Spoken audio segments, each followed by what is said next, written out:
సార్వత్రిక ఎన్నికల ముందు అధికార వైసీపీ పార్టీకి గుడ్ న్యూస్ అందింది.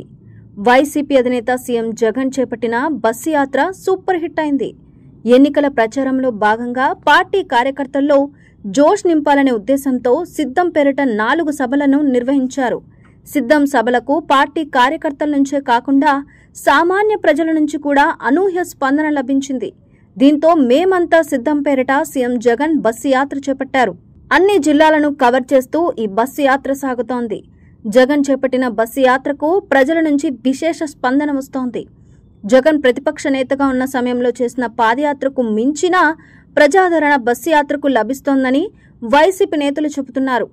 జగన్ బస్సు యాత్రకు ప్రజలు బ్రహ్మరథం పడుతున్నారు. ప్రజలతో జగన్ మమేకమవుతున్న తీరుకు ప్రతిపక్షాలు సైతం షాక్ అవుతున్నాయి.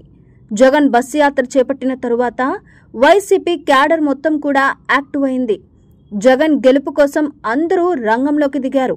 ఇక జగన్ బస్సు యాత్ర చేపట్టిన తరువాత ఏపీ రాజకీయ ప్రముఖ చిత్రమే మారిపోయింది. వివిధ పార్టీలకు చెందిన నేతలు, కార్యకర్తలు భారీగా వైసీపీలో చేరినట్టు లెక్కలు చెబుతున్నాయి. జగన్ బస్సు యాత్ర మొదలుపెట్టిన దగ్గర నుంచి ఇప్పటి వరకు దాదాపు 221 మంది వివిధ పార్టీలకు చెందిన నేతలు వైసీపీ తీర్థం పుచ్చుకున్నారు. టీడీపీ, జనసేన పార్టీలకు చెందిన నేతలు జగన్ సమక్షంలో వైసీపీ తీర్థం పుచ్చుకున్నారు. వీరిలో మాజీ మంత్రులు, మాజీ ఎమ్మెల్యేలు, రాష్ట్ర స్థాయి నాయకులు ఉండడం విశేషం. ఇక గత ఎన్నికల్లో జనసేన తరపున ఎమ్మెల్యే, ఎంపీ అభ్యర్థులుగా పోటీ చేసిన నేతలు సైతం భారీగా వైసీపీలో చేరడం జరిగింది. టీడీపీ, జనసేన బలంగా ఉన్న స్థానాల నుంచే ఈ చేరికలు ఉండడం విశేషం.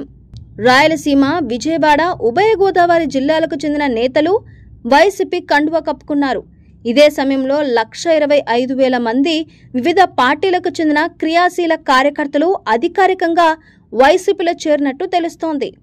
పార్టీ అధినేత జగన్ ప్రజాక్షేత్రంలో అడుగుపెట్టిన తరువాత వ్యతిరేకత అనే పదానికి తావు లేకుండా పోయిందని వైసీపీ నేతలు చెబుతున్నారు. ఇప్పటి వరకు ఏ పార్టీలోని ఇంతటి స్థాయిలో చేరికలు జరగలేదని వైసీపీ నేతలు గుర్తు చేస్తున్నారు. సార్వత్రిక ఎన్నికల ముందు పలు పార్టీలకు చెందిన నేతలు, కార్యకర్తలు ఇలా వైసీపీలో చేరడంతో ఆ పార్టీ నేతలు ఫుల్ జోష్లో ఉన్నారు. ఈ లెక్కలన్నీ చూసుకుంటే వైసీపీ గెలుపు ఖాయమైనట్టే అనిపిస్తోంది.